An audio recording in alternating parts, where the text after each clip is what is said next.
नुक्कड़ नाटक का प्रचलन जो है अभी, वो बाबूजी के ही समय का देन है। मैंने साहित्य में वो अच्छी सेवा के लिए, अच्छी साहित्य लिखने के लिए इसको पद्मश्री दिया गया था। बीबी गिरी जी तभी राष्ट्रपति थे। 72 के बाद, चुनाव हारने के बाद ये कार्यक्रम था इनका, वो हम किए थे। तो जयप्रकाश बाबू आए थे उसके समक्ष, ताकि लोग ये नहीं समझे कि इसलिए हम कार्यक्रम करा रहे हैं कि आगे हमको चुनाव लड़ना है। नमस्कार, सीमांचल की शान में आप सभी का स्वागत है। आज मैं औराही में मौजूद हूँ। औराही हिंगना में फणेश्वर नाथ रेणु जी की धरती सरजमी पर आज मैं मौजूद हूँ। हालांकि लंबे समय से मैं इंतज़ार कर रही थी कि सबसे पहले अगर शो में करूँगी, शुरुआत जैसे ही करूँगी, तो इतिहासकार, उपन्यासकार, स्वतंत्रता सेनानी, जिसकी वजह से अररिया को दुनिया जानती है, औराही को दुनिया जानती है। लेकिन फणेश्वर नाथ रेणु की धरती और सरजमी पर आने के बाद मुझे इस चीज़ का ज़रूर एहसास हुआ कि उनके बेटे, जिन्होंने बताया कि यहाँ पर स्कूल भी खुलवाए हैं, उनका जो योगदान रहा है वो काफ़ी रहा है। वो हमेशा शोषित पीड़ित के साथ हमेशा होते थे, स्वतंत्रता सेनानी रहे हैं। नेपाल क्रांति हो या तमाम 1921 में उनकी पैदाइश हुई थी। सबसे पहले मुझे ये बताना ज़रूरी है कि फणेश्वर नाथ रेणु जी की जो पैदाइश है वो 4 मार्च 1921 को हुई थी और आज 2025 में अगर देखा जाए तो 104 साल पूरे होते हैं। अगर उनकी डेथ की बात की जाती है तो उनकी डेथ, जो निधन हुआ था 1977 में पटना में हुआ था, अगर वो डेट देखते हैं तो 48 साल पूरे हो चुके हैं। लेकिन इस इतिहास को जानना बहुत ज़रूरी है। हमारे जैसे यूथ, बच्चे, युवा, नौजवान जो हैं, उनको भी जानना ज़रूरी है। हालांकि कई उपन्यास भी लिखे, कई किताबें लिखी गई। तीसरी कसम जो सबसे ज़्यादा मशहूर रहा है। और दूसरी बात अगर देखा जाए, तीसरी कसम के साथ साथ गुलफाम मारे गए उर्फ तीसरी कसम नाम है उसका, वो मूवी ज़रूर देखना चाहिए। हालांकि मैंने अभी पूरी मूवी नहीं देखी है, लेकिन ये मैं कह सकती हूँ कि प्रेमचंद की कहानी मैंने पढ़ी है। और जब मैं 3rd क्लास में थी तब मैंने गोदान, रंगभूमि, कर्मभूमि, ये तमाम किताबें पढ़ चुकी थी। लेकिन उपन्यास जो है उसमें क्या कुछ कहानियाँ थी, क्या कुछ जीवनी है, उन तमाम जीवनियों पर प्रकाश डालने के लिए आज मैं पहला शो यानी सीमांचल की शान को लेकर मैं पहुंची। और सीमांचल की शान का पहली कहानी यहीं से मैं औराही से शुरू कर रही हूँ। औराही हिंगना में इस वक्त मौजूद हूँ। और जब रेणु जी थे उस टाइम में ये पूर्णिया भी लगता था सर, पूर्णिया जिला था, तभी पूर्णिया था, पूर्णिया जिला था। चलिए, उनके बड़े बेटे से, उनकी पीढ़ी से मैं मिलाती हूँ। और यहाँ एक कुआं है, उसका जो इतिहास रहा है वो भी बताऊंगी। इस गांव का और क्या कुछ इतिहास रहा है, उनके बेटे का क्या योगदान रहा है, उन तमाम चीज़ों से रूबरू होना ज़रूरी है। और आपको बताएंगे और आपको दिखाएंगे जहाँ पर रेणु साहब खुद बैठकर जब कलमकारी करते थे, जब अपना उपन्यास लिखते थे, किताबें लिखते थे, कहानियाँ लिखते थे, उस घर को भी मैं आपको दिखाऊंगी। और न्यूज़विन के जरिए वो तमाम तस्वीरें मैं आपको दिखाऊंगी, जो कि अपने इतिहास को जानना, अपने धरोहर को जानना हम सब के लिए बहुत ही ज़रूरी है। सबसे पहले सर आपका स्वागत है न्यूज़विन पर। धन्यवाद सर, सबसे पहले मैं ये जानना चाहूँगी, आपके पिताजी रेणु साहब पद्मश्री रहे। हालांकि शोषित पीड़ित सबके साथ उन्होंने हमेशा कंधे से कंधा मिलाकर रहे, उनके सहयोग किए, जेल कई बार गए, नेपाल क्रांतिकारी में रहे। इन तमाम चीज़ों का उल्लेख मैं जानना चाहूँगी आपसे, एक एक कर सिलसिलेवार तरीके से मुझे बताते चलें। सबसे पहले तो जानिए कि बाबूजी का जन्म 4 मार्च 1921 को हुआ और इसी गांव में, इसी औराही हिंगना में। और शुरू से ही, जन्म से ही वो क्रांतिकारी विचारधारा के लगने लगे थे लोगों को।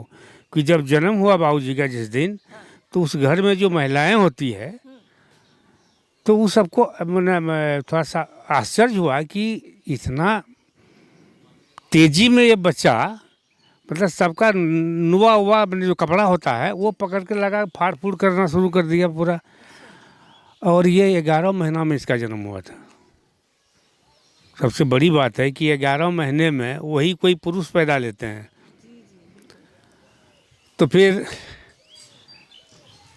परिवार पर कर्ज था, ऋण था।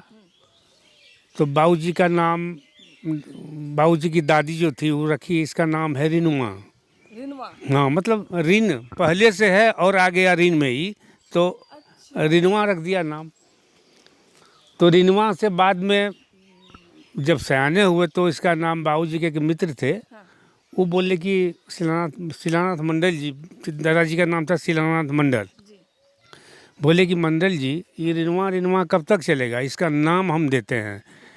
फणीश्वर नाथ मंडल है ना, तो अब फणीश्वर नाथ रेणु हो गई। और उसी दिन से बाबूजी का नाम में जुड़ गया फणीश्वर नाथ रेणु। रेणुआ से रेणु हो गए। हम्म।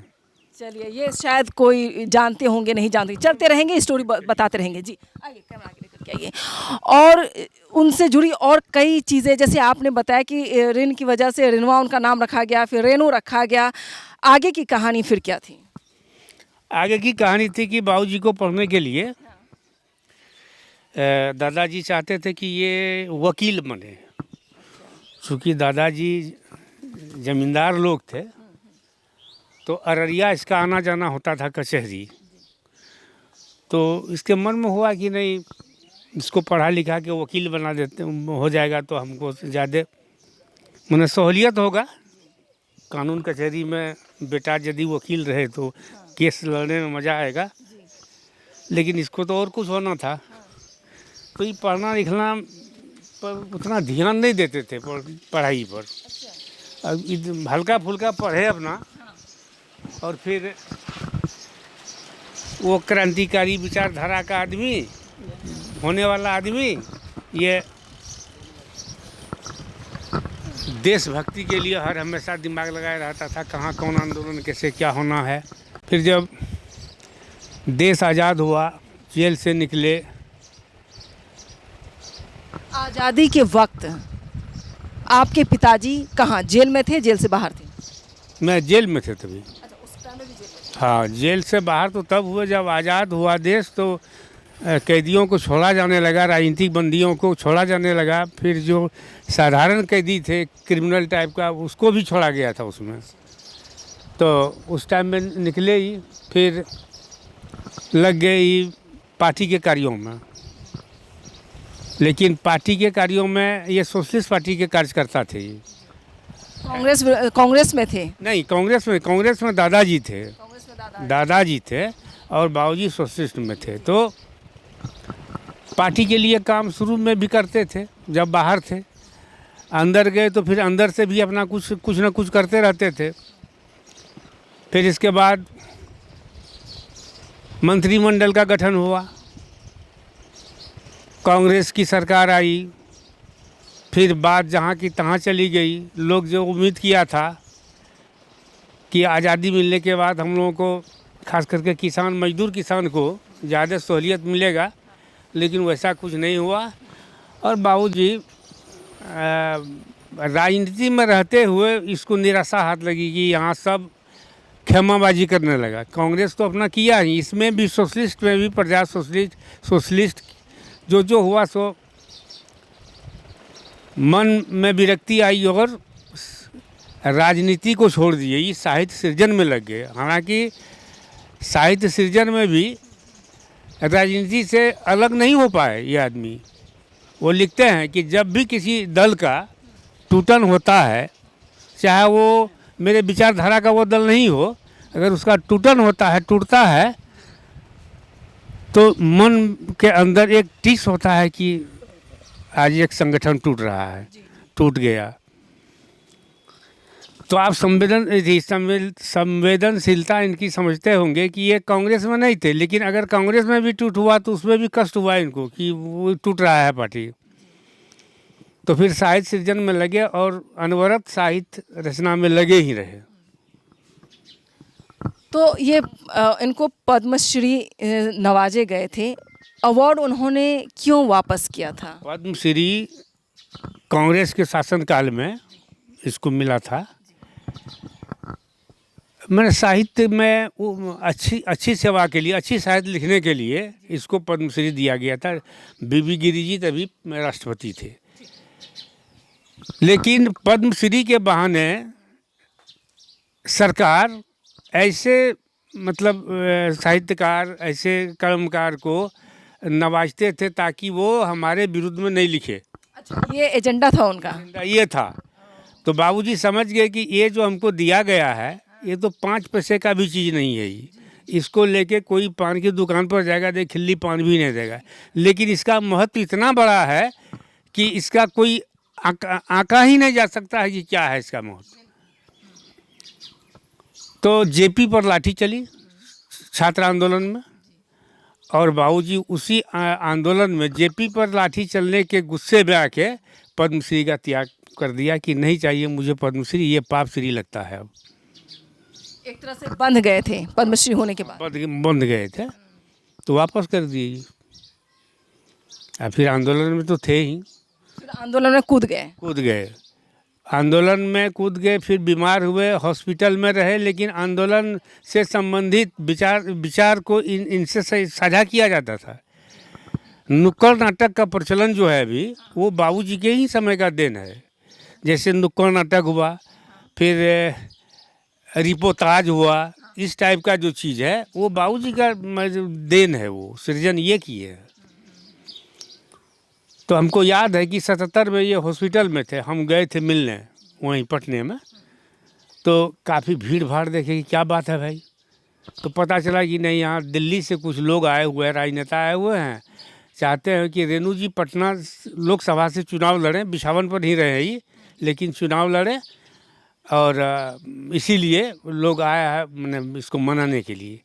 तो बाबूजी बोले कि हम जेपी के सामने, जयप्रकाश बाबू के सामने अपने विधानसभा क्षेत्र में एक कार्यक्रम करवाए थे। तो उस कार्यक्रम के दौरान 72 के बाद, चुनाव हारने के बाद ये कार्यक्रम था इनका, वो हम किए थे। तो जयप्रकाश बाबू आए थे उसके समक्ष, ताकि लोग ये नहीं समझे कि इसलिए हम कार्यक्रम करा रहे हैं कि आगे हमको चुनाव लड़ना है। नहीं, हमको किसी तरह का चुनाव नहीं लड़ना है। तो हम अपने विधानसभा क्षेत्र में ये घोषणा कर दिए, लोगों के बीच कसम खाया मैंने कि मुझे चुनाव नहीं लड़ना है, तो इसलिए मुझे माफ़ किया जाए। तब जाके महामाया बाबू को फिर वहाँ से लड़ाया गया चुनाव। लेकिन विधानसभा चुनाव तो लड़े थे। 72 में चुनाव लड़े थे, हार गए थे वो। अब आपको बता देते हैं कि 72 में बाबूजी चुनाव लड़े, हार गए। संजोग से उस बार 72 चुनाव में हम मतदाता हो गए थे, और पहला मत हम गिराए, उस बार बाबूजी हार गए। तो ये कसक तो हमको रहा बहुत दिनों तक। आस्ते आस्ते फिर जब मैं बड़ा हुआ, सामाजिक कार्यों में लगा रहा, फिर राजनीतिक दलों से मिलके अपना वो चलता रहा। फिर बाद में हमको 2010 में भाजपा से टिकट मिला, और मैं चुनाव लड़ा, भारी मतों से जीता। तो बाबूजी का सपना को तो पूरा किए हम नहीं किए, लोगों ने किया। मैं था माध्यम, लोगों ने सहयोग दिया, और रेणु जी का सपना वहाँ साकार हुआ। और ऐसी कहानी, ऐसी रोचक चीज़ें जो आम लोगों को जानना बहुत ज़रूरी है रेणु साहब के बारे में। अब कहाँ से आपको हम क्या बताएं कि उनका तो हर चीज़ रोचक है।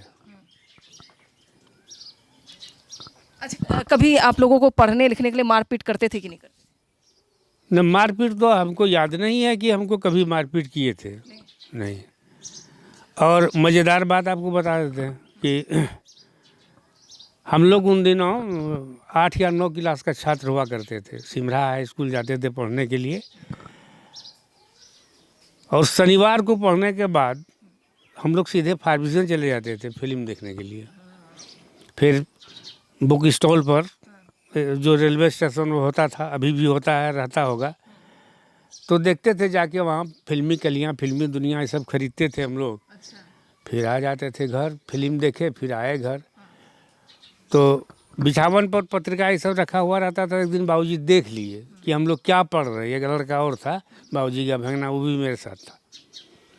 तो देखा कि फिल्मी कलियाँ, फिल्मी दुनिया, यही सब पढ़ रहा है, बाइस्कोप पढ़ रहा है।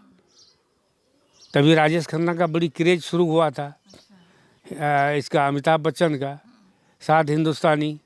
फिर राजेश खन्ना का फिल्म था राज। तो ये सब कैलेंडर जो होता है बीच वाला पन्ना में, उतार के हम लोग दीवार में लगे, हाँ, चिपका के रखते थे। तो बाबूजी देख लिए। तो शाम हुआ, बाबूजी के जो लोकल मित्र मंडली हैं, मतलब गवई टाइप के, बाबूजी के जो लोकल मित्र मंडली हैं, मतलब गवई टाइप के सहपाठी सहचर लोग, तो आए थे। वो लोग कुछ, एक मोहन मास्टर, कामेश्वर मंडल, ये सब था। तो बाबूजी थोड़ा मजाक में बोलना शुरू किए कि ए हो मोहन का ना इन्ना वो इन्ना। हे ये रूम हम चला देखा कीजिए। तो उसमें हम और हमारा एक फफेरा भाई है दिलीप, वो सोता था कि रात भर ही दोनों रोता है इस रूम में। क्यों रोते क्यों थे फिर? रोते क्यों थे, वो तो मजाक न बना रहे थे, हम लोगों को ध्रुवा बना रहे थे एक तरह से वो, कि रोता है ये लोग कि मेरी सपनों की रानी कब आएगी तू। हाँ हाँ, मतलब लाज से तो हम लोग पानी पानी हो गए। खैर उस शाम को तो हम लोग झेल लिए। फिर वो बोले कि हम जो लिखे हैं, अपनी भाषा में बोलते थे लेकिन हम हिंदी में बोल रहे हैं, कि हम जो लिखे हैं पोथी पत्तर मैलांचल ये सब पढ़े हो उसको, तो हम लोग कहाँ से पढ़ते, क्या देता हम लोगों को किताब की हम पढ़ते। क्या आपके पिताजी जैसे उपन्यासकार रहे, उनके कुछ अंश आप में हैं? आप वैसे सोचते थे? आपने कहा कि उनकी पैदाइश जैसे हुई थी वो कपड़े को फाड़ देते थे ऐसे। तो हम बता रहे हैं ना, आगे हम उसमें जा रहे हैं। तो हम लोगों को किताब दिए वो मैला आंचल दिए, तो हम लोग सुधी पाठक मिल गया बहाना स्कूल नहीं जाने का। मतलब जाते भी हैं नहीं भी जाते हैं, मतलब दोनों आदमी साथ साथ रह के पढ़ रहे हैं। कहीं कहीं वो घटनाक्रम देखते थे तो लगता था कि सला इसी तरह का, इसी तरफ का तो बात नहीं है। घर में वो सब चीज़ देखे हम, सुइया था, सिरिंज था, फिर वो आला, बैग, दवाई, ये सब तरह रखते थे बाबूजी घर में। तो किताब पढ़ते पढ़ते हम लोग 1 सप्ताह में किताब पढ़ गए। किताब पढ़ने के बाद हम दोनों आदमी विचार किए कि इस आदमी को पूछा जाना चाहिए। अब क्या पूछेंगे वो तो आगे हम बोल रहे हैं। तो किताब ले जाके हम रख दिए। हम बोले कि जबकि हम आमने सामने कभी बात नहीं करते थे, हमको कुछ लेना भी होता था उनसे किताब के लिए पैसा या कॉपी के लिए या कुछ न कुछ, तो माँ को कहते थे और माँ बोलती थी उससे जाके कि ओकरा कुछ पैसा की जरूरत है। तो किताब रखने तो वो बोले कि पढ़ रहे हैं, बोले हाँ। हम पूछ दिए उसको कि ते पहले डॉक्टरी भी करे रहो जी, मेलांचल पढ़े ना, मेला है। अरे रे रे। तो उसमें जो पात्र है, मुख्य पात्र डॉक्टर प्रशांत, तो उसका नेचर, उसका कैरेक्टर, जितना सब कुछ था, सब कुछ बाबूजी से मिलता था। तो हम पूछ दिए उसको कि ते आप कभी डॉक्टरी भी किए थे। तो उसको लगा कि तो महामूर्ख आदमी हमको भयंकर मतलब प्रश्न पूछ दिया है। तो वो पूछे हमको कि कहना एकराम बुझाव जो कथो ना, हम कही ना एकराम में जे पढ़ लिए छे ना वो लागे छे, मतलब वो लगता है कि अपने घर की कहानी है, अपने आसपास की कहानी है। तो बोले कि आगे मतलब आगे समय बीतेगा तब तुमको पता चलेगा कि हम डॉक्टरी करते थे कि नहीं करते थे। मतलब उसका कहने का एक तरह से था, हाँ में था, ना में नहीं था, लेकिन पर्दा डाल के अपना बोल के निकल गए वो। क्योंकि उसमें आप पढ़िएगा तो पता चलेगा, उसमें ममता कमली जो पात्र है, उसमें नायिका जो है, उसमें एक छवि हम देखते थे अपनी माँ का, पद्मा, उसमें कमली नाम है। एक छवि देखते थे ममता, जो बाबूजी की तीसरी पत्नी थी, लतिका जी। बाबूजी 3 शादी किए थे। तो लतिका जी का छवि हमको दिखता था, सब कुछ मिलता जुलता था वो। तो बाद में जान गए कि भाई साहित्यकार, लेखक जो कुछ भी लिखता है बहुत कुछ जोड़ता है उसमें, अतिरिक्त संभावना को जान के वो लिख देता है। इससे ये पता चला। अब मैलांचल में घटना है, बैलगाड़ी वाली स्टोरी बताया आप। वो तो पर तीसरी कसम का है। तीसरी कसम में है कि गांव का जो गाड़ीवान सब था, तो तभी तो ज़माना बड़ी मुश्किल से चलता था लोगों का। तो बैलगाड़ी लेके अपना नेपाल जाते थे। जोगबनी बॉर्डर पर दलाल टाइप का आदमी रहता था, जो नेपाल से माल लदवा के इंडिया में लेके और फिर इंडिया के बाज़ारों में बिकता था, किशनगंज ये सब में, फारबिसगंज, किशनगंज, जोगबनी, अररिया, सिकटी, पलासी, ये सब में। तो तीसरी कसम का निर्माण वैसे हुआ। अब राज कपूर हीरामन कौन था, तो पढ़िएगा बुझाएगा, ये तो खुद लेखक थे, खुद लिखे हैं, अपनी बात को लिख दिए हैं। कहीं बेवकूफ़ बन के मने चल रहे हैं, कहीं डॉक्टर बन के चल रहे हैं, कहीं प्रति परिकथा में इंजीनियर है। वो इंजीनियरिंग वाला पढ़िएगा तो वो लगेगा कि अरे ये तो इंजीनियर भी थे। तो मैला अचल प्रति परिकथा ये सबको पढ़ना शुरू कीजिए, आपको इतना सहयोग मिलेगा उससे। इस सीमांचल को जानने के लिए मैला अचल पढ़ना बहुत ज़रूरी है, और भूमि से संबंधित बात को जानने के लिए प्रति परिकथा पढ़ना बहुत ज़रूरी है। अच्छा। हाँ, यह है। फिर अररिया को जानने के लिए पलटू बाबू रोड कहानी है, जान रहे हैं? तो रोड है क्या कहीं? नहीं नहीं, देखिए पलटू बाबू नाम करके आदमी था, उसके नाम पर रोड हो गया। पलटू बाबू थोड़ा दूसरे मिजाज के लोग थे, रंगीन मिजाज के लोग थे। उसका काम था ठेकेदारी करना, करवाना, फिर वही बढ़ाए सबको अपना। असल आपका जो अररिया है, ये अररिया उधर है, बैरगाछी है ना, पहले वहाँ था, ये बसंतपुर है। अररिया जो है ना, ये वाजिब में बसंतपुर है, बाद में इसको बसाया गया अररिया को। यहाँ कचहरी उचहरी पहले से है, लेकिन टाउन बाद में बसा, गांव बाद में बसा है। चलिए, सीमांचल की शान, जैसा कि मैंने बताया था कि पहला शो सीमांचल की शान में पद्मश्री फणेश्वर नाथ रेणु जी का पहली कहानी मैं दिखाऊंगी आपको, और न्यूज़1 के जितने भी दर्शक हैं वो देखेंगे, पद्मश्री के बारे में जानेंगे। उनके बड़े बेटे से मैं बात कर रही हूँ। अभी मैं आंगन में मौजूद हूँ, वो घर आपको दिखा रही हूँ, वो तस्वीरें मैं दिखाऊंगी जहाँ पर फणेश्वर नाथ रेणु जी खुद लिखते थे, और रेणु नाम कैसे पड़ा ये भी आपको जानकारी मिल जाएगी न्यूज़1 के ज़रिए। अब ये घर आप देखें, फूस का घर है, और ये घर कम से कम 100 साल से ज़्यादा पुराना होगा सर। 100 साल से 100 साल 100 साल है। चलिए, 100 साल पुराना घर है, और कल्चर आप देखें यहाँ पर, जैसे शादी विवाह हो या फिर कोई और फंक्शन हो तो यहाँ पर इस तरह से सजाया जाता है, पेंटिंग की जाती है, फूल वगैरह बनाए जाते हैं। और इसी घर में फणेश्वर नाथ रेणु जी, जो उपन्यासकार, इतिहासकार, क्रांतिकारी थे, सेनानी थे, उन्होंने कैसे अपने जीवन यापन यहाँ पर किए, क्या कुछ है उनकी कहानी से जुड़ी हुई तमाम चीज़ों के बारे में यहाँ पर उनके बेटे खुद बताएंगे।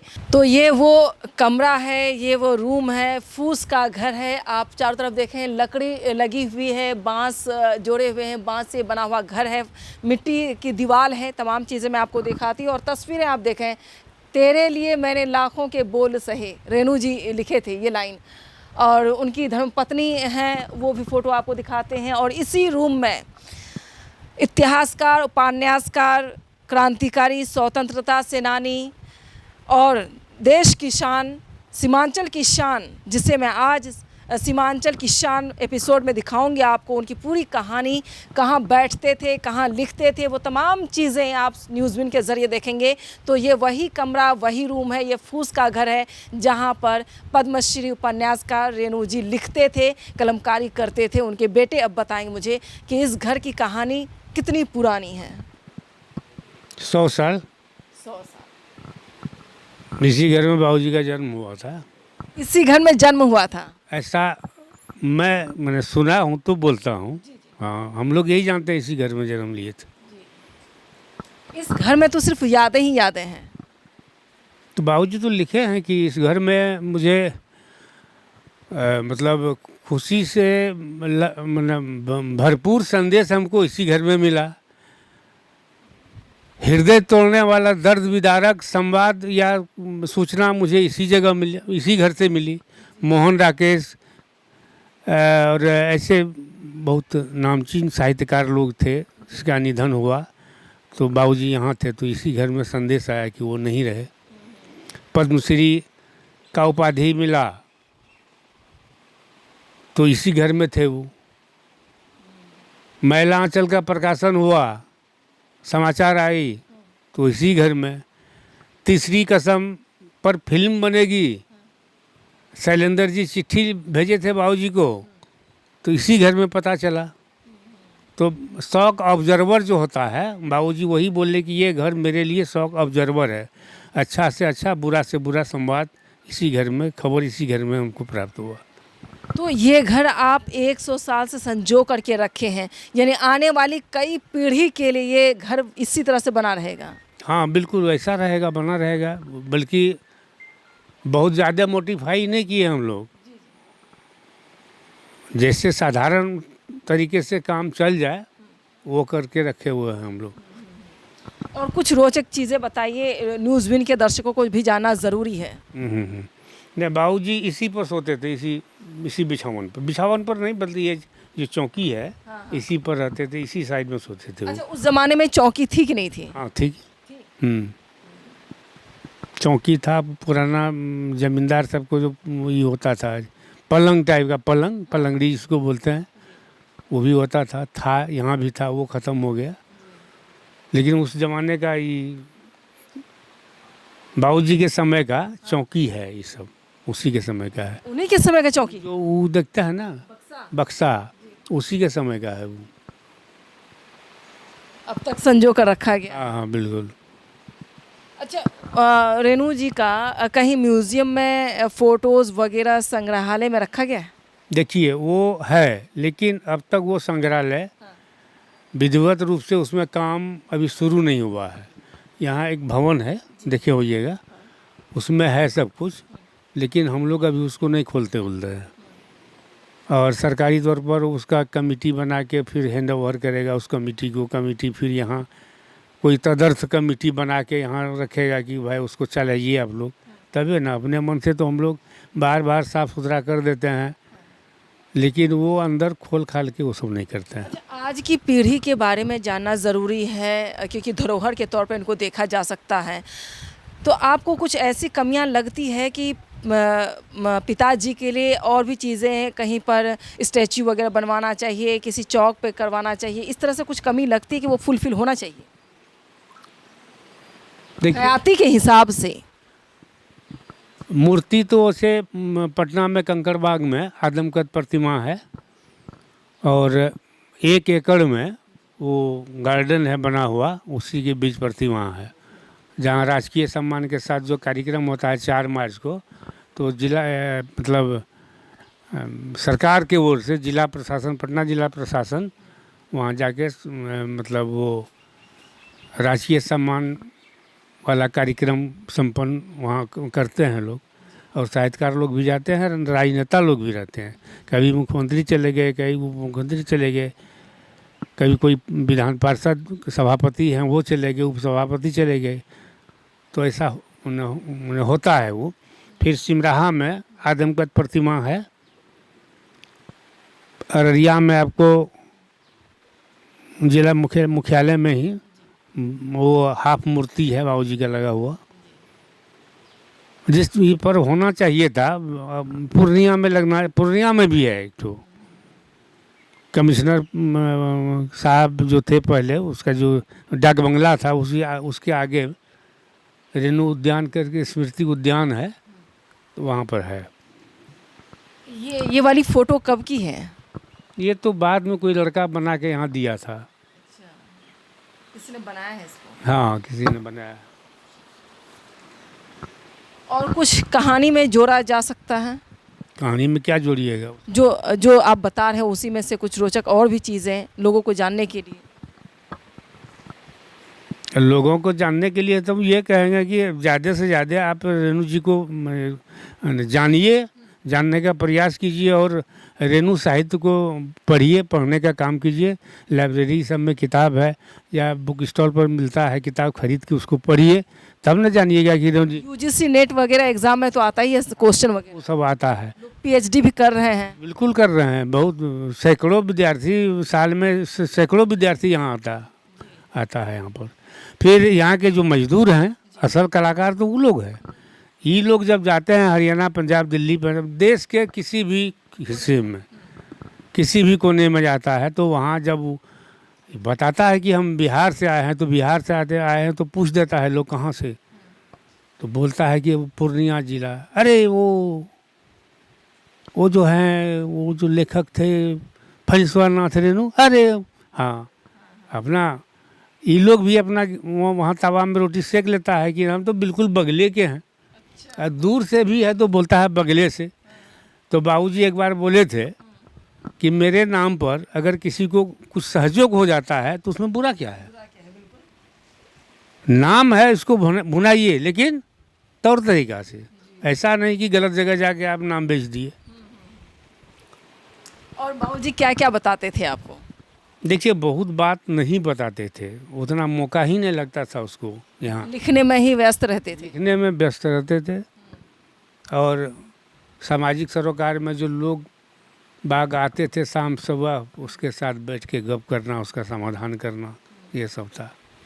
अच्छा, पहले तो लोग पेड़ के नीचे बैठ के पंचायती करते थे, ये सब होता था पहले। अब ये होता है अभी भी हो रहा है? तब। और क्या लगता है कि जानना चाहिए, ये फोटो कब की बनी हुई है? ये तो अभी हाल फिलहाल में दिया है। वो पूर्णिया में है विद्या विहार विद्यालय, वो राष्ट्रीय स्तर का विद्यालय है वो। तो वहीं हम लोग गए थे तो कार्यक्रम में, तो वहीं दिए थे वो लोग, प्रेजेंट किए थे। हाँ, भेंट किया था। चलिए, तो फणेश्वर नाथ रेणु जी के घर में इस वक्त मैं मौजूद हूँ। उनके बड़े बेटे से तमाम जानकारियाँ ले रही हूँ ताकि आप इतिहास को जानें, उपन्यास को जानें। और जो हिंदी के स्टूडेंट होते हैं जो पीएचडी कर रहे हैं, वो तो इस पर रिसर्च भी करते हैं, पढ़ाई भी करते हैं। लेकिन सर, ये भी जानना ज़रूरी है कि फणेश्वर नाथ रेणु जी यानी आपके पिताजी बनारस हिंदू यूनिवर्सिटी गए थे मैट्रिक के लिए? गए थे। इंटर वहीं से किए थे। अच्छा, इंटर कर लिए थे? कर लिए थे। इंटर कर लिए थे, उसके बाद फिर तो आ गए। वो आचार्य नरेंद्र देव जी के सानिध्य में रहे, फिर वही आंदोलन में ही रहे, देशभक्ति में चले गए। फणेश्वर नाथ रेणु की सरजमी पर हूँ, उनकी धरती पर हूँ, उनके पैदाइश स्थान पर मौजूद हूँ और उनके घर में मौजूद हूँ। सीमांचल की शान सबसे पहला शो फणेश्वर नाथ रेणु के नाम किया जा रहा है। पद्मश्री हैं, उपन्यासकार थे, क्रांतिकारी थे और पूरी कहानियाँ उनके बड़े बेटे ने न्यूज़विन के ज़रिए जानकारी दी। लेकिन बच्चे भी पढ़े, बुजुर्ग भी पढ़े और आने वाले वक्त में जो पीढ़ी चल रही है उनको भी जानना ज़रूरी है। जैसा कि सर ने कहा कि जहाँ वो लिखते थे, कहानी उपन्यासकार लिखते थे, कलाकारी करते थे, कलमगिरी करते थे, वहाँ पर एक बात सामने आई है कि जब यहाँ के लोग कहीं भी जाते, चाहे वो मजदूर वर्ग के हो, पढ़े लिखे हो, नौजवान हो, जहाँ भी जाते हैं सबसे पहले वो कहते हैं कि हम फणेश्वर नाथ रेणु की धरती से हैं, हम उनके आसपास से आए हुए। तो ये फ़ख्र की बात हम सब के लिए होती है। इसलिए सीमांचल की शान में पहले ये कहानी जो है फणेश्वर नाथ रेणु के नाम हो रहा है और उनकी सरजमी पर इस वक्त मैं मौजूद हूँ, उनके आवास पर मौजूद हूँ।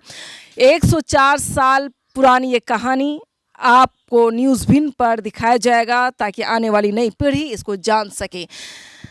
अब इसके बाद मैं आपसे सर जानना चाहूँगी, रोचक तथ्य कहते हैं, एक ऐसी कहानी, एक ऐसी घटना जो ज़िंदगी में एक नई मोड़ लेकर के आ जाती है, वो ऐसी कहानी आपके पिताजी की ज़िंदगी में कौन सी रही है?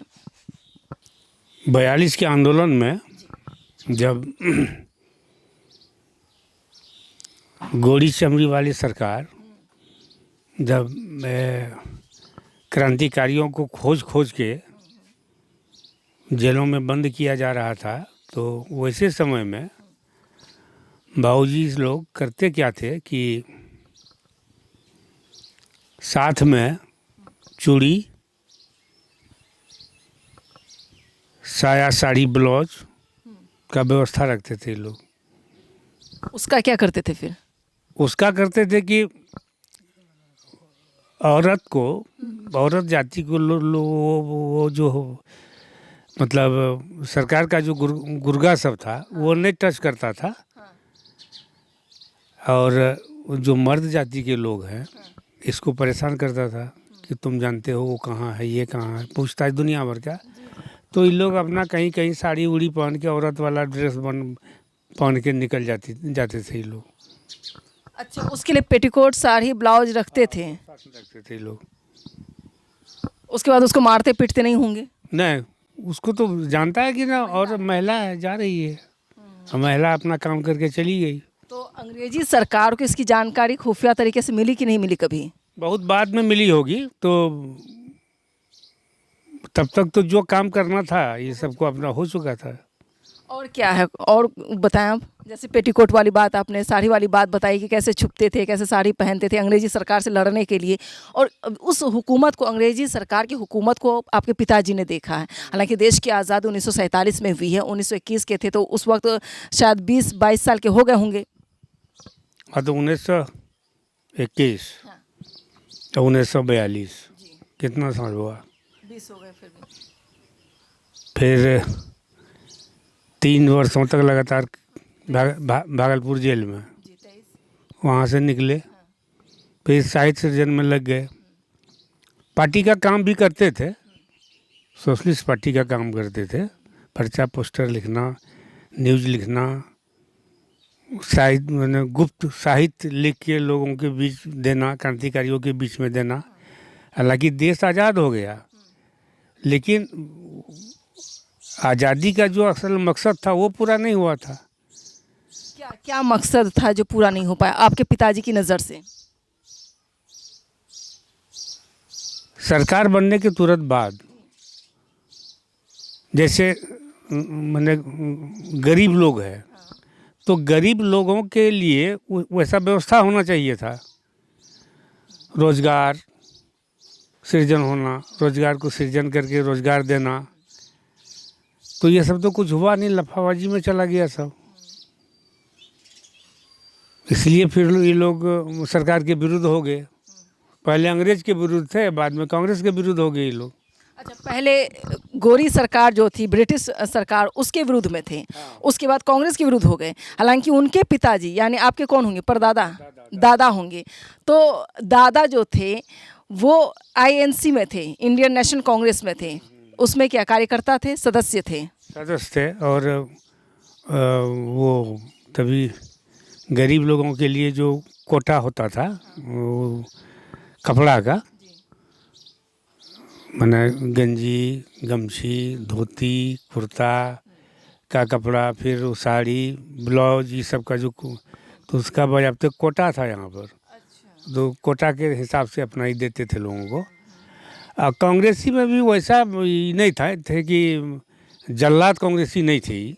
मैंने जल्लाद बोलना थोड़ा अति ये नहीं होगा, वाजिब नहीं है, गलत है ये, लेकिन क्रू टाइप का जो होता है वैसे नहीं थी। अच्छा सर, आपके पिताजी की राजनीति को देखते हैं और अभी प्रेजेंट टाइम की राजनीति को हम देखते हैं, कितना फर्क नजर आता है नीति नियति को लेकर के? बहुत अंतर है, बहुत अंतर है। पहले समाज, अपने सोसाइटी के लिए राजनीति होती थी, आज एक बिजनेस के तौर पर राजनीति होती है। आजकल तो बिजनेसिया राजनीति हो गया है। हाँ, आप स्वार्थी। अच्छा चलिए, आपकी सरजमी 104 साल में कितनी तब्दील हुई है, कितना बदलाव देख रहे हैं? और हम पिछले 15-20 वर्षों से देख रहे हैं कि विकास का जो भी काम हुआ है, ये 10-15 साल 15 साल के अंतराल में ये जो कुछ भी आप देख रहे हैं, ये बहुत पहले का नहीं है। 2005 से शुरू होके अब तक का है ये रिजल्ट। चुनावी दंगल शो में एक शिकायत मुझे बार बार मिलती है, हालांकि मैं यहाँ पर जीवनी को दिखाना चाहती हूँ, लेकिन पॉलिटिकल टच बोलते बोलते आ ही जाता मेरे अंदर। तो मैं यही जानना चाहती हूँ, जो लोग शिकायत करते चुनावी दंगल शो के दौरान कि मैडम 20-20 हज़ार मुखिया जी ले लेते हैं, हर किश्त में ले लेते, तो हमें कैसे पैसे बचेगा? तो शिकायत काहे नहीं करता है वो आपको बोल दिया, लेकिन उससे लिख के मांगेगा कोई कार्यकर्ता कि तुम लिख के दो, हम आगे बात करते हैं, तो लिख के नहीं देता है। अगर कोई पदाधिकारी उसमें सक्षम पदाधिकारी बोलेगा तुम लिख के दो, हम करते हैं, तो मुकर जाता है वो। मतलब मुझे ऐसा लगता है, जो मैंने शो किया है, जो मैंने लोगों को देखा है, बातचीत की है, जो भी शिकायत होती है, लोग जागरूक नहीं हैं। उस ग्रेड में जो भी लोग आते हैं उतने जागरूक नहीं है, उतनी हिम्मत नहीं होती है, और यहाँ पर एक नेताजी का डर, खौफ देखने को मिलता है मुझे। वही चीज़ है। हाँ, वही है, दबंगई नेताओं की है। बिल्कुल। मतलब चूँकि अपने का भी नियत ठीक नहीं है। अपने का नियत अगर ठीक हो जाए तो सब कुछ ठीक रहेगा। मिल गया इंदिरा आवास, मिल गया पैसा, तो कुछ हुआ इधर, कुछ उधर दिए, कुछ खाए पिए, कुछ गहना जेवर बना लिए, यही सब करता है लोग। यानी आप ये कह सकते हैं कि औराही हिंगना जो है अभी पीछे है विकास के मामले में। देखिए ऐसा ऐसा भी नहीं है। विकास के मामले पे आप आए तो रोड है ना, बिजली देख रहे हैं, ये सब सरकार का उपलब्धि है ना। ये लेकिन सर मैंने ये देखा अभी जो मैं देखती हूँ रास्ते से आई हूँ सबसे ज़्यादा कच्चा मकान मुझे यहाँ देखने को मिला है। हाँ, मकान कच्चा है, लोगों के बीच गरीबी है। अभी जितना घर है ना, बहुत घर का दो चार आदमी ही घर में है, बाद बाकी सब हरियाणा पंजाब। फिर मैं सवाल पूछने लगती हूँ बेबसी मेरी होती कि पलायन क्यों हो रहा है। सरजमी रेणु की सरजमी है, इसके बावजूद भी पलायन लोग करते हैं, गरीबी है, मुफलिसी है, उसको कैसे सुधारा जाए? आखिर यहाँ पर फैक्ट्री की फैसिलिटी क्यों नहीं होती है? रेणु के नाम से एक फैक्ट्री बन जाना चाहिए, यहाँ पर क्यों नहीं बन पाया? कम से कम 5,000 लोगों को 500 लोगों को रोजगार तो मिले। ये तो यहाँ के राजनेताओं को सोचना चाहिए, जानना चाहिए कि उसका आपके परिवार में कोई नेता है कि नहीं, पहले ये बता दें। नहीं, यहाँ तो नेता नहीं है कोई, मेरे परिवार में नेता नहीं है। हम थे, मुखिया बने, बाद में विधायक बने। नेतागिरी का वो जो रूप होता है वो हम पर कभी सवार नहीं हुआ। हावी नहीं हुआ। नहीं, कभी। विधायक कब बने आप? 2010 में 15 तक। 10 से 15 तक आपने क्या विकास किया था?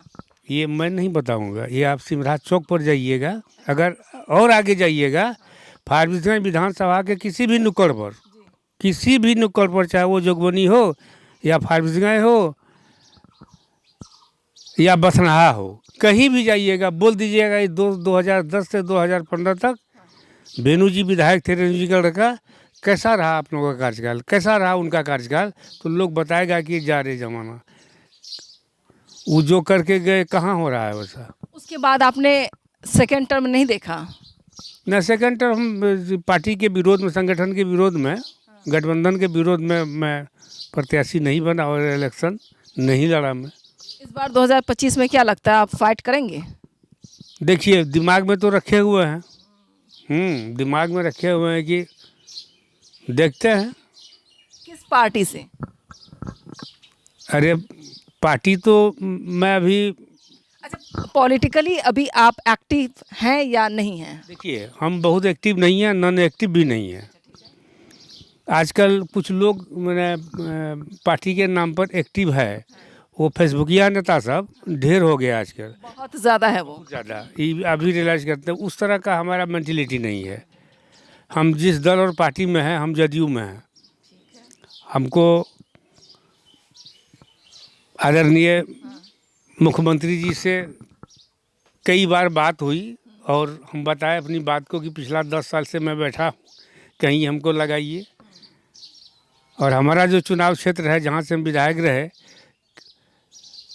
हम हारे नहीं, हमको टिकट नहीं मिला, टिकट मेरा काट दिया गया, तो हमको पुनः वहाँ गठबंधन से टिकट दिलवाया जाए, ये मेरा प्रयास है। ये तो पूरे 15 साल लंबा वक्त निकाल दिया आपने। हाँ बिल्कुल लंबा वक्त निकाल दिया। रामचंद्र जी 12 बरस के बाद वनवास से आ गए थे। आपके 15 साल पूरे हो गए। मेरे तो 15 साल पूरे हो गए, एक साल आपने ज़्यादा ही ले लिया। ज़्यादा हम ले लिए। तो अब क्या किया जाए? 2025 में जदयू से टिकट मिलने वाली है? उम्मीद तो है, उम्मीद है। कहीं उम्मीद दी गई है आपको? देखिए बातों में ही पता चलता है कि मेरा नेता क्या चाहता है। अच्छा, यानी इमोशनली टच मार रहे हैं आप इधर? तो नहीं, इमोशनली नहीं है, एकदम फैक्ट है कि 2025 में संभवतः लड़ेंगे चुनाव हम। अच्छा, मतलब गारंटी है 100% वाली? अब देखिए, अच्छा, किस विधानसभा से ये भी बता दें? विधानसभा जो फारबिसगंज मेरा है। फारबिसगंज आपका विधानसभा है? फारबिसगंज से बीजेपी कंचन केसरी जी हैं विधायक अभी, मंचन केसरी जी। कैसा काम रहा है उनका, जरा बताएंगे? अब ये तो देखिए, अब आप बोलेंगे कि एनडीए में है, बुराई तो मैं कर नहीं सकता। बुराई की बात नहीं है, जहाँ जो ठीक है, जहाँ जो गड़बड़ है गड़बड़ है। जरा गड़बड़ ही बताइए, फिर ठीक वाला बताना है। देखिए लोगों में थोड़ा आक्रोश है उसके प्रति। कार्यकर्ता का कहना है कि हम लोगों को मान सम्मान नहीं मिलता है।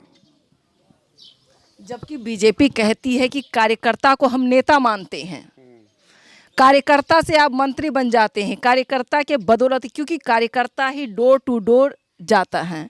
कोई प्रधानमंत्री डोर टू डोर नहीं जाते हैं, कोई मुख्यमंत्री डोर टू डोर नहीं जाते, वो सभा करते हैं, अलग अलग लोकेशन पे जाते हैं, एसी वाली गाड़ी में चलते हैं, वो उनको कोई टेंशन नहीं है, वो तो आके भाषण देंगे चले जाते हैं। लेकिन आपके कार्यकर्ता आपके आने को लेकर जाने तक पूरी जिम्मेदारी अपने कंधों पर लेते हैं। तो ये अच्छी बात है, बीजेपी में ये कोट करती हूँ हमेशा कि बीजेपी में ये अच्छी बात है कि अपने कार्यकर्ता को सम्मान देते हैं। तो ये कह सकते हैं कि जेडीयू से इस बार चुनाव लड़ा जाए। बिल्कुल लड़ा जाए। टिकट देखिए, पार्टी के विरोध में हम नहीं जा सकते हैं, पार्टी का जो आदेश होगा वो करेंगे और हम अपनी बात को मनवाएंगे। पार्टी के विरोध में क्यों नहीं आप जाएंगे, क्या वजह हो सकती है बताइए। आपके पिताजी को लगा कि ये शोषण हो रहा है, ये प्रेत है, मुझे पद्मश्री अवार्ड जो है वापस कर देना चाहिए। आपके पिताजी की राजनीति, उनकी शख्सियत जो है, उनका एक अंश आपसे मिलता है कि नहीं मिलता है, ये जानना बहुत ज़रूरी है। अब आप कह रहे हैं कि पार्टी से अलग ही नहीं जाना है। मैं जिस यूनिवर्सिटी, प्रताप यूनिवर्सिटी से आई हूँ सर, मुझे एक दिन अगर सलाद नहीं मिलता था तो मैं लिख करके नोटिस बोर्ड पर आती थी कि मुझे सलाद मिलना चाहिए, मैं फ़ीस भरती हूँ इसका। एक दिन अगर पानी कम पड़ जाता था, मैं लिख करके आती थी, गार्ड को बता करके आती थी कि मुझे पानी आज नहीं मिला। वो सारी चीज़ें मैं ऑन रिकॉर्ड रखती थी और फेसबुक पर अपडेट कर देती थी। तो आप जिस जगह पे रहते हैं उसमें कमियां हैं, खामियां हैं, तो हम बोलेंगे, तभी तो आपकी पहचान भी होगी। और इस बात को मैं कोट करूंगी, सुब्रमण्यम स्वामी जी बीजेपी के नेता, इसके बावजूद बीजेपी के खिलाफ, हाँ, लेकिन पार्टी में रह करके भी उनके खिलाफ बोलते हैं कि ये गलत हो रहा है, ये सही हो रहा है। नितिन गडकरी जी वो कहते हैं कि भाई ये गलत हुआ है, ये सही हुआ आपका काम।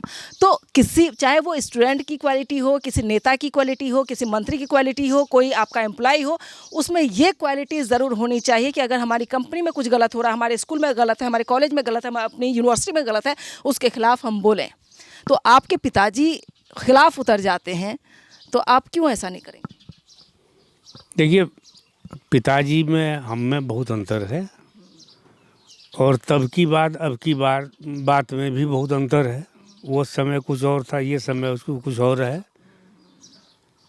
अब आप नई राजनीति की राह पर हैं। हम बता रहे हैं कि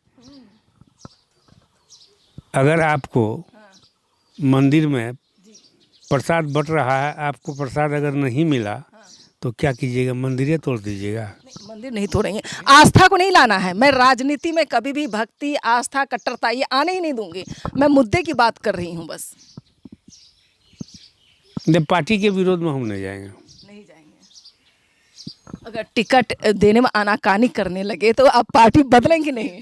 फिर देखा जाएगा, वो समय वैसा आएगा तो देखेंगे हम। पार्टी बदल लेंगे ये कह सकते हैं? ये पार्टी बदलने की बात नहीं होगी, वो तो हमारा मन पर होगा कि हम निर्दलीय भी लड़ जाएंगे। ये हुई ना, ये वाली बात होनी चाहिए नेताओं में। ये ज़रूरी है कि टिकट लेकर ही लड़ना है। अगर लड़ना है, मैदान में उतरना है तो आप उतर जाएं, निर्दलीय उतर जाएं। जनता आपके सपोर्ट में, बस फ्री रहें आप। चलिए, अब अपने पिताजी के बारे में मैं पॉलिटिकल फिर पूछना शुरू करूंगी तो बहुत लंबा इंटरव्यू चलता रहेगा। अब और भी कुछ ऐसी चीज़ें बताएं न्यूज़विन के ज़रिए आप सर, कि फणेश्वर नाथ रेणु जी जो कि आपके पिताजी थे, और कुछ नया आप बताएं, लोगों को जानना उसके लिए ज़रूरी है। मैंने नई बात क्या बतावे? जैसे आपने ऋण के बारे में बताया, ये नई बात है, ये सबको पता नहीं है, ये न्यूज़विन के ज़रिए पता चलने वाला है। आपने घर में भी बताया बहुत सारी चीज़ें जो नई चीज़ें हैं, लोगों को नहीं पता थी, है ना। और आपने पैदाइश की बात की, लोगों को पता नहीं था, वो नई बात है। तो और आपके दिमाग में अभी आपको क्या तरोताज़ा याद है कि जो बताना चाहिए? कि बाबूजी एक अच्छे किसान भी थे, कृषक भी थे। अपने से गेहूं का खेती करवाना, अपने से धान का मैंने खेती करवाना, समय पर खाद, समय पर दवाई दिलवाना देना, खेत देखना, जाके फसल कटवाना, उसको तैयार करवाना, इतना काम करते थे। तो हम नौकरी करके कितना भी पैसा कमा लें, लेकिन घर से मेरा अगर अनाज निकल रहा है तो इससे बड़ी बात और क्या हो सकती है? अच्छा, पिताजी को कभी नहीं बोला गया कि आप नौकरी कीजिए, पिताजी नौकरी में गए थे, ऑल इंडिया रेडियो में थे पटना में, तो वहाँ भी ये कुंठित रहे, नौकरी छोड़ दी है। हमेशा से बचपन से ही आज़ाद मिजाज के थे, क्रांतिकारी मिजाज के रहे होंगे, वो बंधुआ मजदूर बनना नहीं चाहते कभी। हाँ, मतलब इसी चलते नौकरी छोड़े वो। रेडियो स्टेशन में जो नौकरी थी ना, उसको छोड़ दिए 1.5 साल में वो। और क्या संदेश देना चाहेंगे?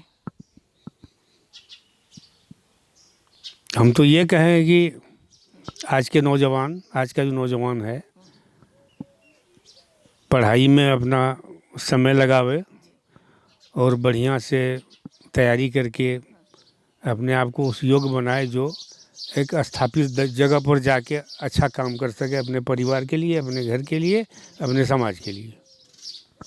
चलिए, बहुत शुक्रिया सर। हालांकि मैं फिर से दोहराऊंगी, फणेश्वर नाथ रेणु की धरती, उनकी सरजमी पर इस वक्त मैं मौजूद हूँ, उनके आवास में मौजूद हूँ। वो हमारे बीच नहीं है लेकिन यादों में है। दुनिया, देश, ज़िला, गली, नुक्कड़, हर तरफ लोग उनको जानते हैं। नाम के मोहताज नहीं है बिल्कुल भी। पद्मश्री रहे हैं, लेकिन ये अच्छी बात उनमें ये भी रही कि वो हमेशा गरीबों के लिए सोचते थे, हमेशा गरीबी पर वो हमें लिखते तक थे। अपनी कहानी ऐसे लिखी जाती है, मैला आंचल सबसे अच्छा उपन्यास के तौर पर उनको देखा जा सकता है। तो अपने कार्यकाल में, अपने जीवन में उन्होंने योगदान दिया, जिसको आज देश, दुनिया या हम लोग याद कर रहे हैं। इसलिए न्यूज़विन की टीम उनके आवास पर पहुंची, ताकि आने वाले यूथ, हम यूथ जो हैं, उनको ये जानना ज़रूरी है कि आप अपने आप को उस जगह पहुंचाए जहां आपका नाम लिया जाए। और ये भी ज़रूरी है कि आपने समाज के लिए क्या काम किया है, इसको लेकर आपको याद किया जाए।